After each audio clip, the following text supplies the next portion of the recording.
这就是你练的字吗？啊，我本来就不是读书的料，还不是你逼我练的。我逼你了吗？你要不要看看你写的什么？明明是你放飞自我了，好好一个足字，被你写的这般生动，都成小人奔跑了，你怎不把五官也给点上呢？反正我也不用靠写字认字吃饭，我有这绝色容颜，靠男人就行了。世人都说妖妃误国，你既然是做妖妃的命，怎不把做妖妃的技艺给拿捏起来？连字都不会写，更别说什么琴棋书画了，还怎么留住男人的心？啊，我怎么就没有记忆了？我这美貌，这身段还不够吗？哪里还需要谈别的什么？你当这世间的男人就很有内行吗？还不都是看脸呀？你想啊，一个丑八怪，哪怕他琴棋书画练得再好，又有几个男人愿意看的？可你这美貌也有用尽的时候，等你老了怎么办？那我也不怕。等你人老珠黄了，还有哪个男人看得上？就是现在，来个比你年轻鲜嫩的小姑娘，人家还理你是谁吗？那也不怕，我有太太撑腰，外面那些妖艳狐狸精哪能和我比？而且你和小五总不会看我饿死的吧？姨娘，你这什么脑回路啊？算了，不会写就不会吧，反正你都不思进取摆烂了，随你了。啊，你不说我了？我还说你做什么？你都没救了，放弃了。这回这么轻巧就放过我，不会是还有大招等我吧？行了，那就不练了，你知道自己的定位就好。我走了。啊，西西，你等等，我做了些东西拿给你。哦。进到屋内，万姨娘拿出一个小包袱，塞到她手上。我写字不行，做点小东西还是可以的，这些都是我给你做的，你回去后试试看尺寸合适不？要是不合适再拿回来我给你改。秦留希捏了捏包袱，有些柔软，该是衣物手帕一类。那个你愿意穿就穿，不愿意就放着吧。看着秦留希走出屋内，万姨娘高兴得差点转了个圈。终于不用再死磕练字认字了。再回到王氏的屋子，王玉谦已经离开，秦留希把秦明燕叠的纸鹤信交给了他。这次是明月他们胡闹了，你表哥那边我也训过了，下不为例。其实对于我来说，男女大防于我而言并不重要，我是玄门中人，是出家人，这样的事对我并不会有多大的损伤，我也从没考虑过个人婚事。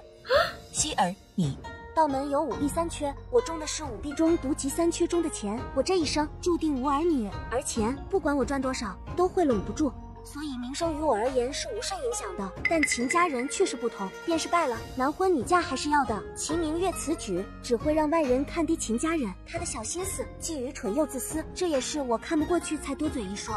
你思虑得很好，却是明月他们犯蠢。不说这个，这纸鹤您不看看吗？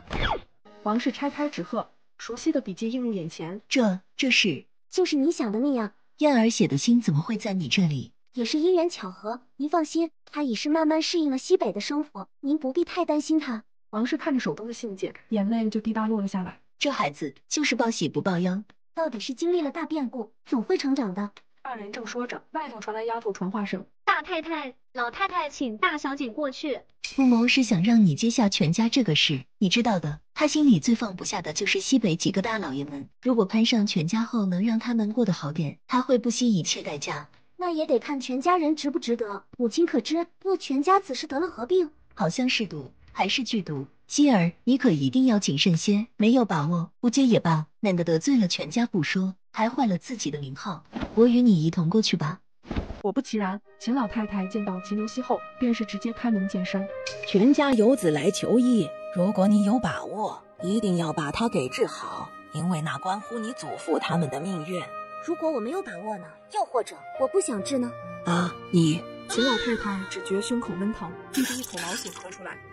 母亲，就当我这把没几日好活的老骨头求你了，让他们好过些。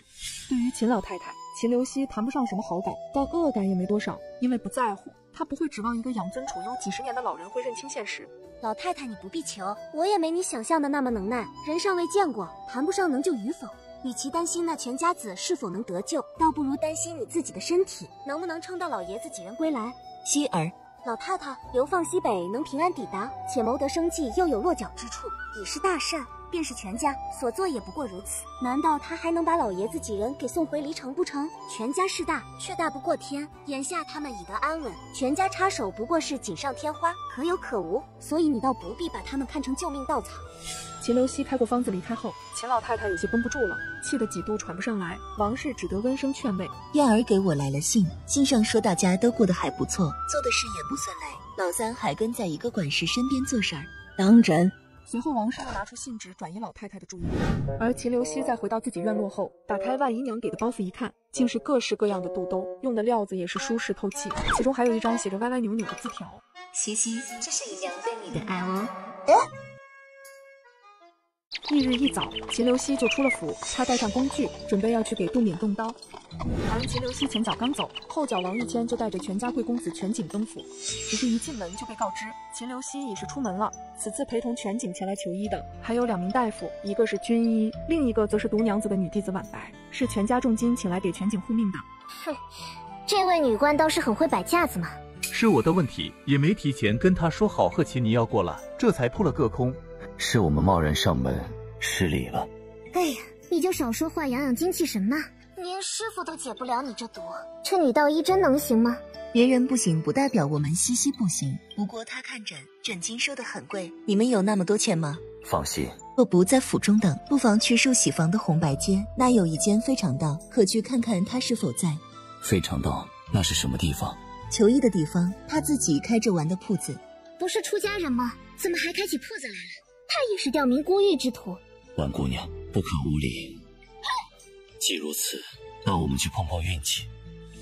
大嫂，你是不是傻？怎么不让他们在家里等？那可是全家人。还有，新丫头什么时候开了铺子，做的什么生意，我们怎么不知？一个棺材铺子，告诉你做甚？啊，棺材铺。不是，你刚明明说是求医的。可以求医，也可以驱邪捉鬼，还能订棺材。怎么，你要去看看尺寸吗？撇，谁要看什么尺寸？那铺子挣钱不？能不能挣和你有什么关系？那是他自己的东西，我不过问。二弟妹最好也别过问，否则那丫头发作起来对你一顿，让你几天都好不了。还有啊，你有这闲工夫，不妨管教一下明月他们。从前学的规矩都学到狗肚子去了吗？未定亲就和男子出双入对，这传出去，他就别想定个好亲事。这事你都说好几回了，大嫂，你让姑娘们绣花是可以，可这月钱不发是不是过了？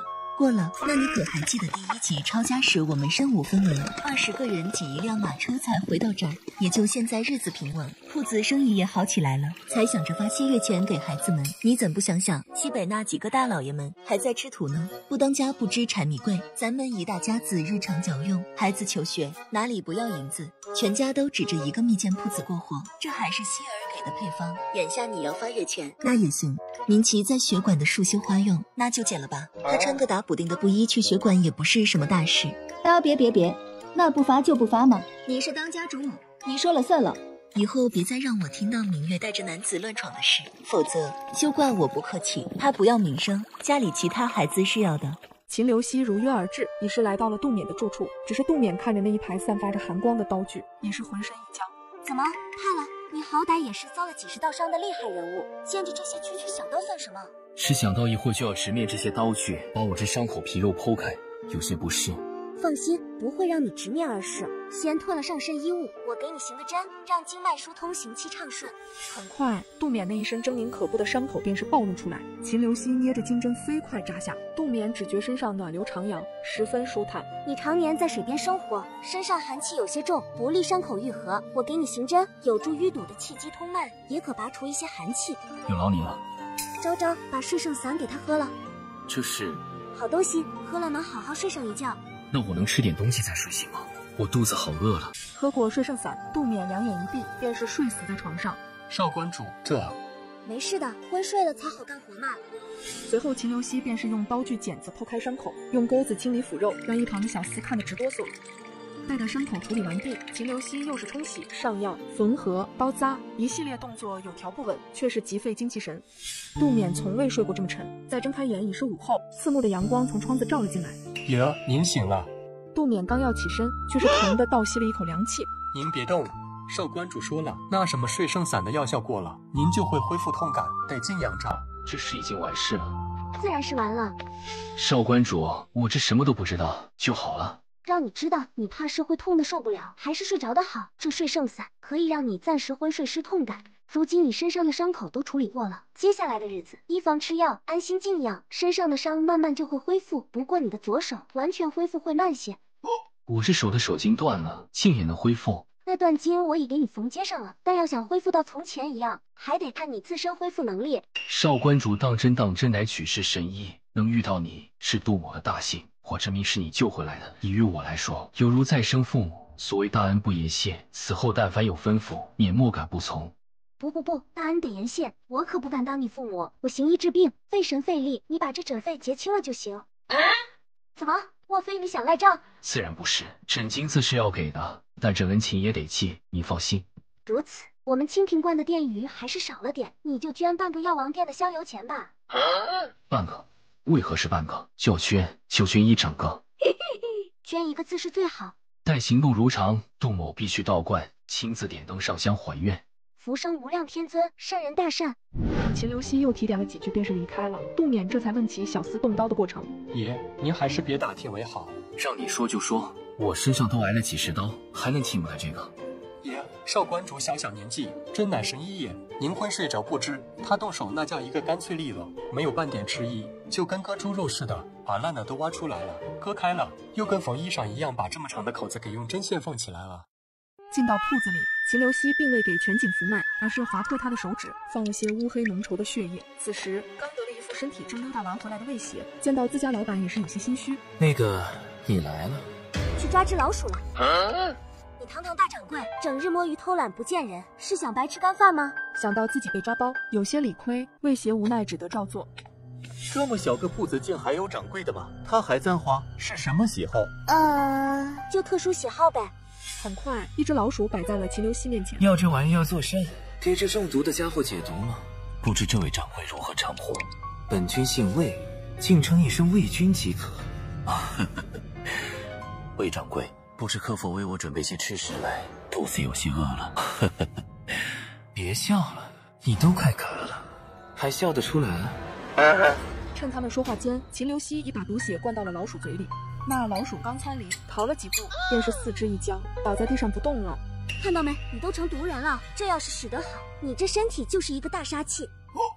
随后，秦刘熙一手掐诀，一手用了太素脉法给他扶脉。你父死母爹，至亲血脉兄弟姐妹5人，3男2女，长兄21战死，二兄18战死。你10岁至龄就命悬一线，15上战场，16再次险丧命，20。你这伤是对战突厥时受的。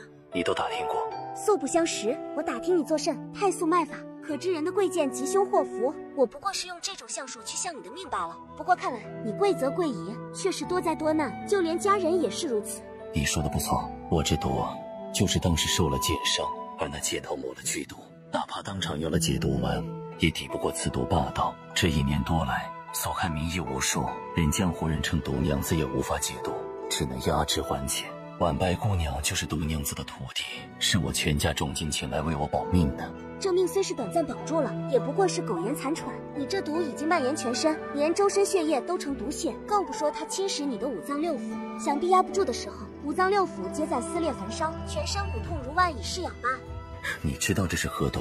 不知，但我嗅到血中有一物，名为赤焰蚁，另有见血封喉的树枝。赤焰蚁长于沙漠，突厥往西有个黑沙漠，就有这种毒性极强的蚂蚁，再辅以见血封喉这样的剧毒，你还能活着，想必你当时吃下的解毒丹也是极好的，不然你这会儿都在投胎的路上了。那是可借百毒的百毒丹，不过也只没让我当场毒发身亡而已。可这名为双火石果的毒，却是一点点的侵蚀我的身体，如你所说的那般苟延残喘。表妹，你看贺琪这毒能解吗？此毒无解。非常到，全景一行人过来，依旧扑了个空。得知秦刘熙已经接了个外诊，所以还是得等。陈皮见全景孱弱的样子，便把他安置到道士静坐。可随行的婉白却是一直叨叨不停，发泄着心中的不满。陈皮终是忍无可忍，把他给赶了出去。哼，摆什么谱呢？我就不走，我倒要看看这人长什么样。这个婉白气性太辣，我劝你还是把他送回宅子等着，别让他和我那表妹对上，否则他很可能会坏了你的事。你也不过是见过你表妹一次，竟对她如此忌惮，也不是忌惮，而是他的气性比晚白还要大。要是得罪了他，就算他能治，也偏不治，那你千里迢迢来求医，岂不是白跑一趟？还有这个晚白，我看他对你怕是有别的心思，看他擅自做主的样子，不知情的都以为是你的红颜知己了。该是不会吧？他是绿林中人，性情之少惯了。不管如何，我都要提醒你一样，我那个表妹绝对不好惹，便是我姑母也是一再提点，想要求医就要拿出求医的态度来。你放心，我会放低姿态的。那就好，此次求医耗费的时间会很久。忽的外面便是传来的闹腾声。喂，你们谁啊？都守这里当门神吗？你就是那叫不求的少观主，干嘛带人堵我家铺子？东家，这些人是全家的护卫，来求医的。就这架势还求医呢？怕是来踢馆的吧？都堵这儿，吓到街坊邻居了怎么办？还有没有公德心啊？都快走快走！你这人打开门做生意，你怎还赶客？我们都等了1个上午，从秦家到这里又等了这老半天，你不分青红皂白就赶人，别太过分了。你再避避，我让你试试这更过分的。表妹，你回来了。我陪着全公子过来求医的，早上先去府里。你已经出门了，姑母指了路，便在铺子这里等了许久，可算是等到了。王公子，你这表妹架子可真不是一般的大呢。表妹，全公子诚心求医，自到离城至今一直等着。这位便是清平观的不求少观主吗？在下全景，是前来求医的，见过少观主。毒发攻心，都死气覆面了，命不久矣了，还来跑这一趟作甚？哎，喂，你这人的嘴怎如此恶毒？还是出家人？晚白正说着，却是忽的消了音。众人见此，顿时大惊。一个禁言术，这是给你的小小惩戒，1个时辰后自会解开。是在下管教不严，婉姑娘陪在下等待也是辛苦，你们先送婉姑娘回去，再在街口候着就行。是。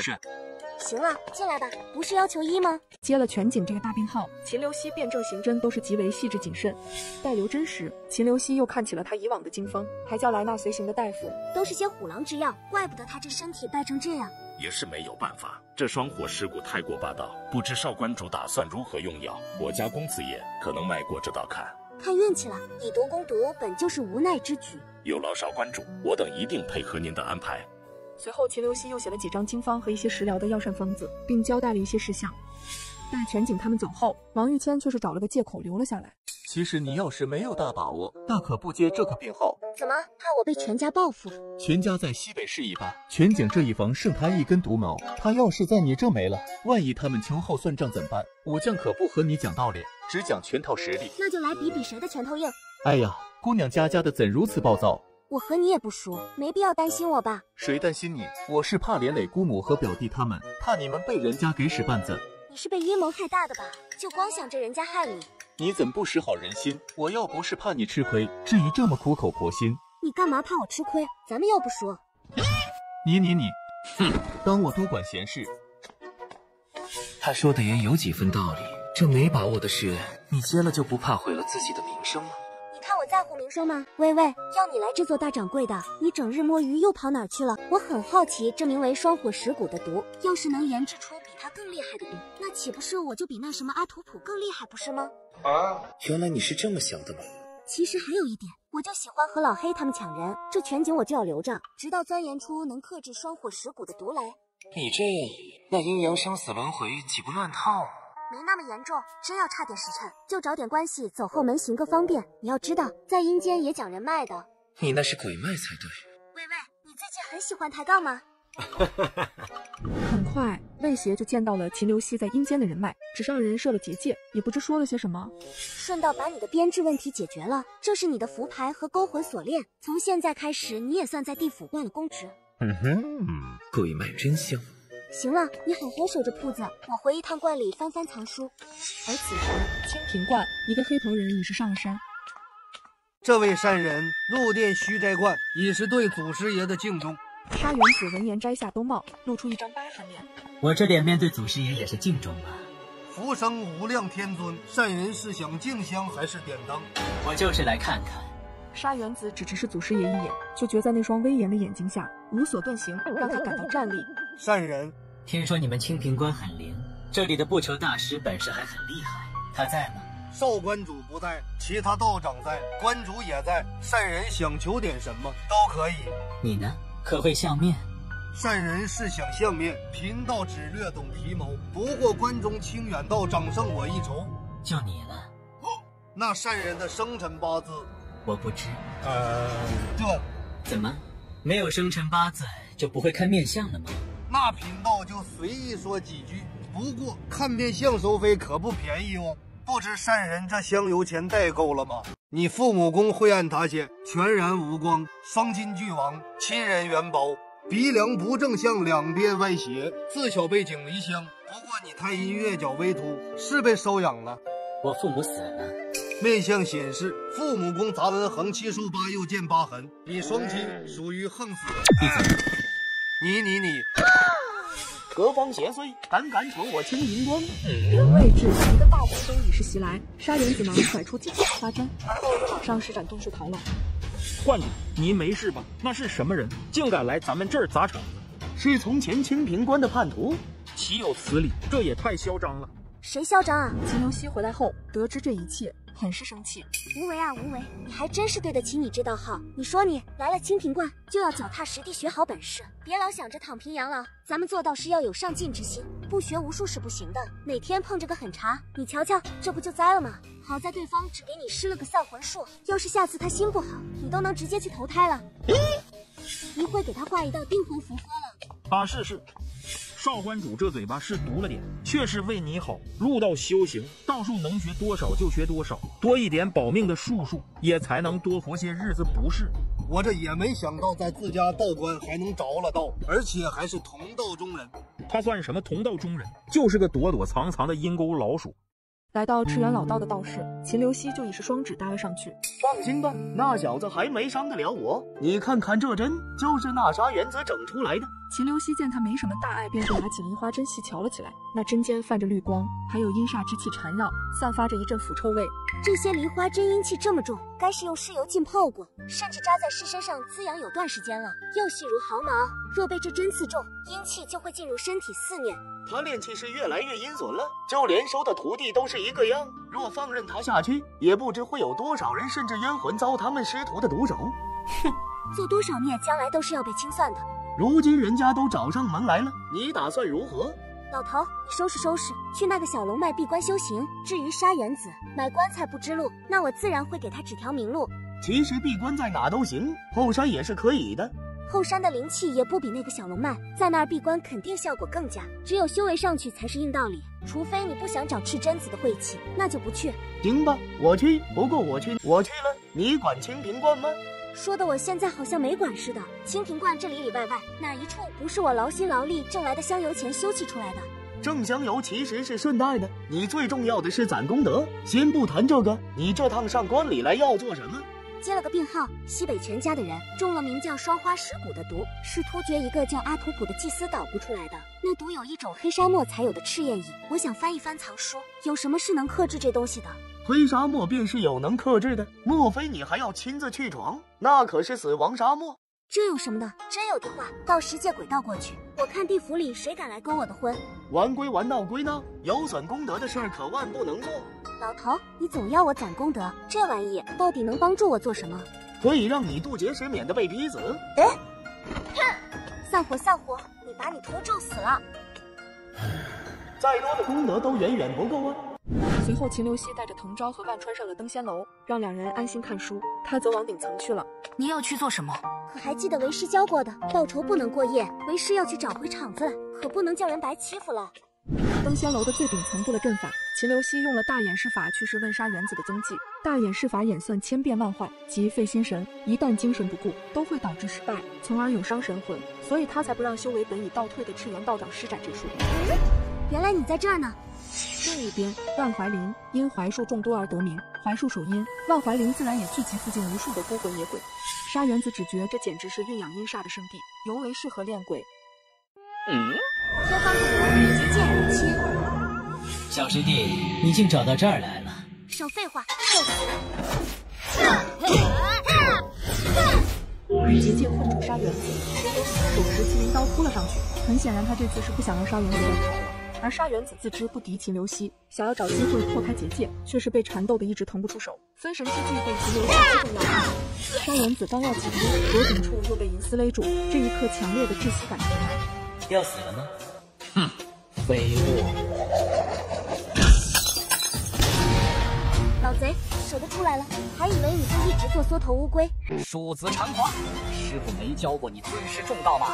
我可是你师叔。娘，就你这龟孙也会当我师叔，已经是我亲凭记的看法。这身体不是你本体之说，杀生夺硕，天容你，我不忍你。秦留希所为不是自己的身体，是真子神魂有些不稳，不想多吵闹，便是祭出了万古骷髅阵。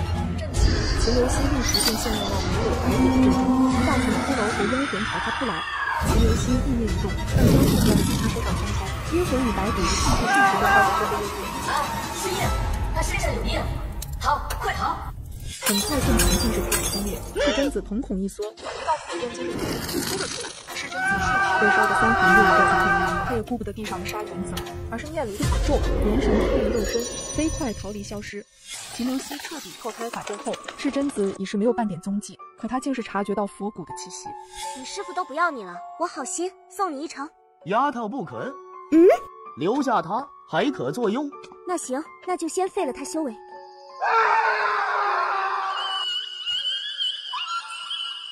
沙原子被带回道观后，无为整个都懵了。上一集还生龙活虎的，现在却变得跟死狗一样，很是凄惨。果然因果循环，这报应来得真快。上一集才揍的我，这马上就被收拾了。瞎说什么？他这是被少观主打的。少观主这么生猛的吗？那当然。你留着他，是要问出赤贞子那老贼的其余几处巢穴吗？你和他交了手？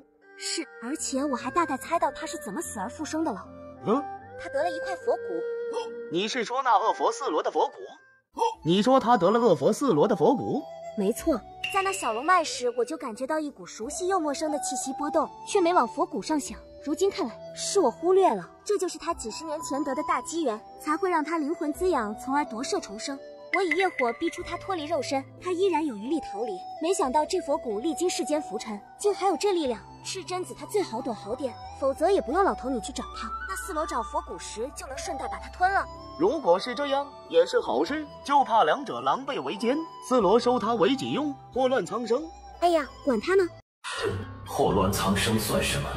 我要做的是，成为这三界中再也无法禁锢的存在。这是无的东西，一看知道。大人饶命！要么追随吾，为吾所用；要么魂飞魄散。小的愿意毕生追随大人，鞍前马后，请大人赐我力量。